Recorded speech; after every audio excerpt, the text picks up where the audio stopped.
আইনশৃঙ্খলা রক্ষাকারী বাহিনীর কড়া নিরাপত্তায় ঢাকা মেডিকেল কলেজ সহ সারা দেশের সরকারি হাসপাতালগুলোতে সব সেবা কার্যক্রম চালু হয়েছে।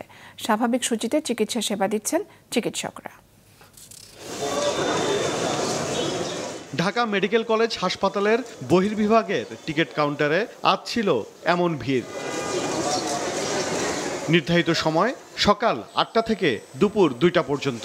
এরপরও রোগী থাকা পর্যন্ত সেবা দিয়েছেন চিকিৎসকরা। কোনো ভোগান্তি ছাড়াই ডাক্তার দেখাতে পেরে সন্তোষ প্রকাশ করেন দূর দূরান্ত থেকে আসা রোগী ও তাদের স্বজনরা। রোগী দেখতে যায় মানে খুব পেরেশান করে তো একটা, এখানে যান ওইখানে যান, এখন এটা না একটা সুন্দরভাবে একটা ডিসিপ্লিন দেখা দেয়। ডাক্তাররা তো সবসময় ভালো ব্যবহার করে, কিন্তু ডাক্তারের পাশে যে লোকগুলো থাকে ওনাদের একটু রুক্ষ ব্যবহার, কিন্তু আজকে ওনাদের ব্যবহারও খুব ভালো, আমি সন্তুষ্ট। আমাদের সার্ভিস যেভাবে পাইতেছি দেশ আরো আগে বাড়বে। তবে চিকিৎসকরা বলেন শুধুমাত্র আইন শৃঙ্খলা বাহিনী দিয়ে নিরাপত্তা নিশ্চিত নয়, বরং ডাক্তার, রোগী ও তাদের স্বজনদের সাথে পারস্পরিক হৃদ্যতার সম্পর্ক তৈরি হোক হাসপাতালগুলোতে। একটা হাসপাতালে যে সময় কোনো একটা অনাকাঙ্ক্ষিত ঘটনা ঘটে তখন রোগীর স্বজনরা অনেক সময় আবেগপ্রবণ হয়ে যায়।